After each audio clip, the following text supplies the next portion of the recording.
Anyways, moving on to the final movie for today.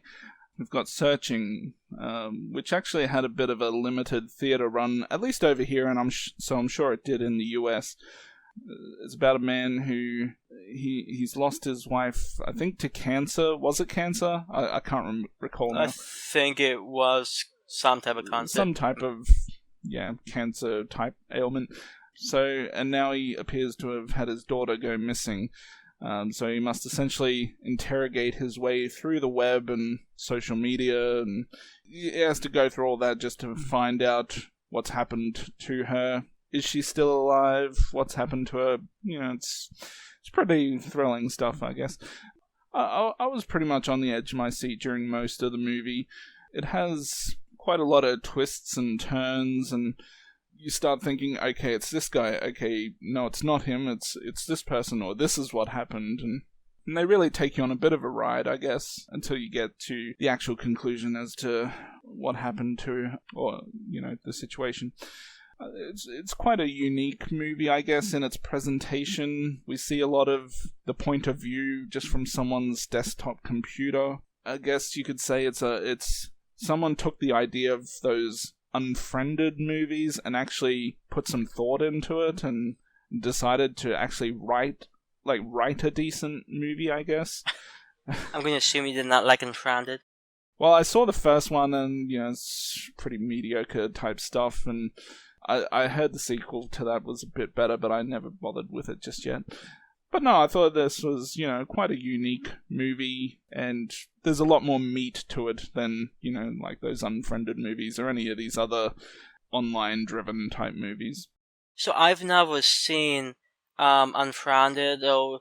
I mean, there's quite a few movies like this. There's a movie from, I think, 2011 entitled Megan is Missing, which was quite in the same vein. And this type of movie has it makes sense. It's sort of like an extension of found footage almost. Instead of just, found footage, it's using the computer screen as the main. It makes sense in a technologically advanced age. This, I don't know, I thought the movie was actually really interesting. I thought some of the parts were somewhat unrealistic. I mean, do people really use their computers as much as this guy did? I mean, I guess they do. I think they do. Yeah. I mean, I may be out of the out of touch, but that's okay. So some of this parts, some of it was a bit difficult for me to, I'm not in front of my computer, with all these, Skype and all this stuff, and FaceTime and all this stuff. It just felt like a bit much, and different accounts on your computer. Who actually uses different accounts on the same computer? I've actually never seen that in my, I've never seen people do that before. So that was interesting. I actually really enjoyed this. It was pretty intense. The way they did the movie made it pretty interesting. And if they had done this in a more conventional way, I suspect the movie would be quite a bit more generic. That said, there's some things that happen toward the end of the movie that feel like, maybe they went a bit more generic toward the end of the movie, but I still thought it was mostly okay. And like I said, I've never seen this type of movie before, so I thought it was definitely interesting. I just, I don't know. I'd like to see how a movie like this would work with the horror genre. I do know there was a movie, I think it was from 2013, titled The Dan, that would be D-E-N, which was, I think it was made in pretty much the same type of way, and I remember that one being pretty good, but having that scene, Unfriended, I'm not sure if there's that many other examples of this out there. Although I suspect in the coming years, we're going to see more and more of this movie, especially since it seems that Sochin did a decent job, and some of that may be because of the main actor, John Cho, who is, I know him from Harold and Kumar Go to White Castle, which was so funny seeing him in this. And American Pie. Yes, yeah. So he's always after the MILF. MILF. Yeah. So funny seeing him in a quite a bit more serious role. And I thought it was really interesting. And there's not many action movies that make me think, oh hey, that's That's cool, but the movie's pretty cool. Yeah.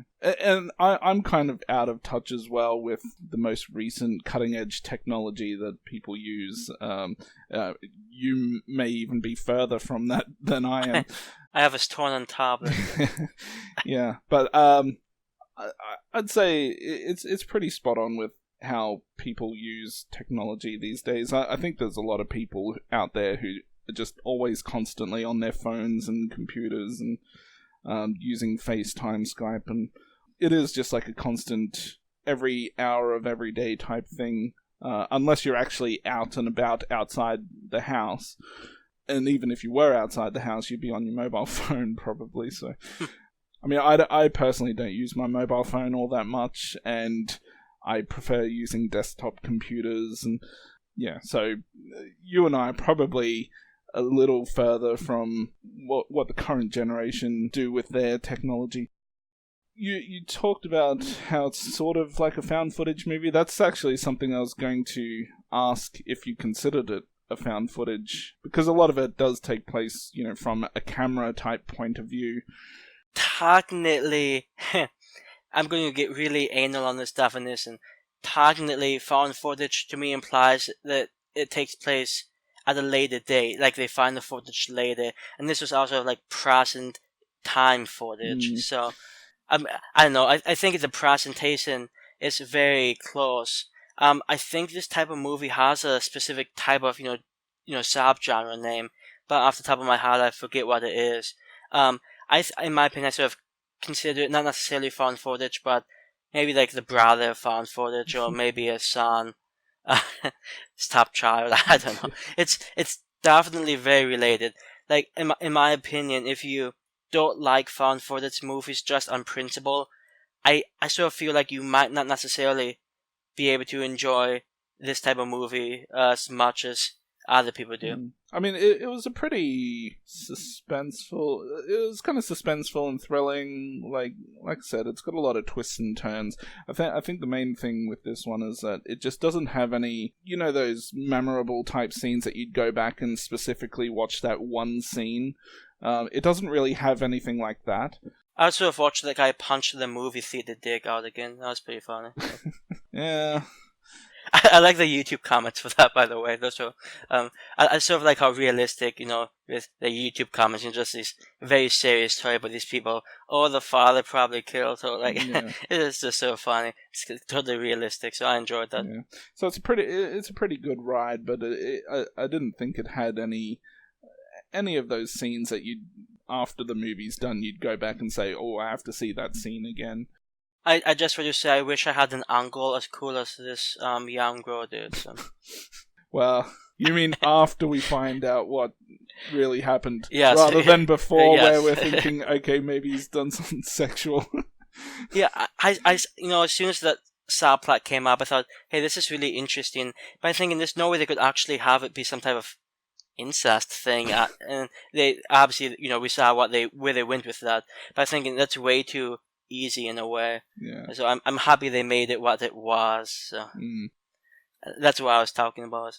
And I actually read, I think just yesterday, I read that they're making a sequel to this. Oh, really? Yeah, I'm not. I don't know yet if they plan on using any of the same characters or if it's just, going to be another similar type movie with different. She goes missing again. Yeah. That'd be unfortunate. Yeah, so it looks like they're going to make another one. I just don't know anything more than that about it.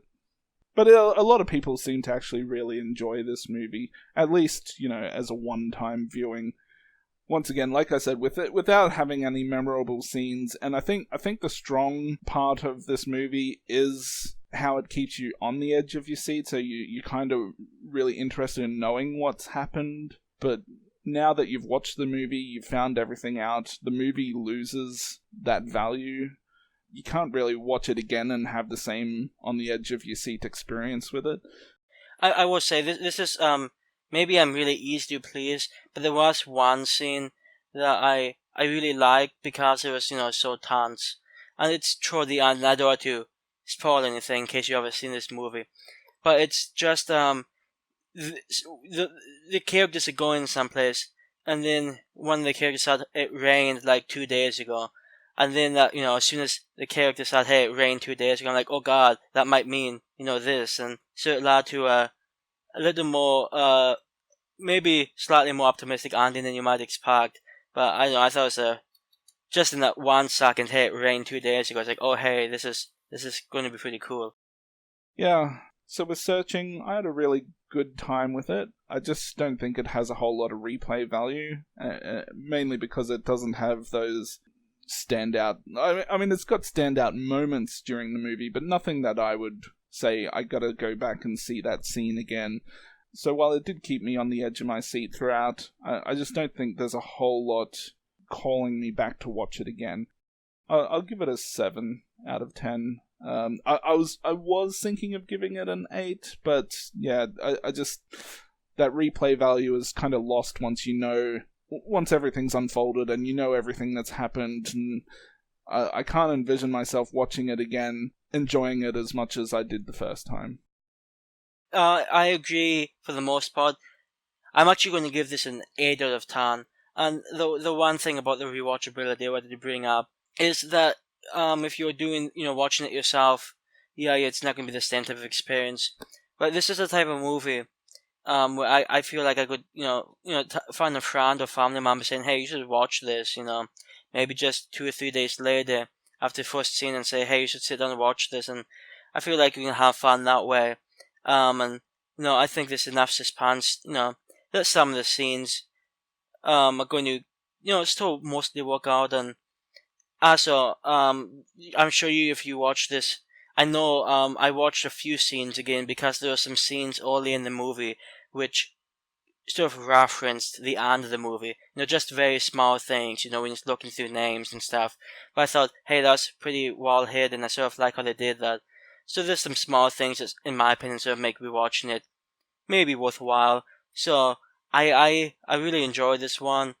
I've not seen, like I said, I've not seen really many movies that do this. So I thought it was a very interesting presentation. I thought it was pretty thrilling, and 8 out of 10 seems like a pretty good rating for it. MILF. MILF. Unfortunately, I don't think he saw that in this movie. No. To my knowledge. Now I'm sad. Can you imagine him talking to his teenage child there about MILFs, though? I almost can. Okay. Okay.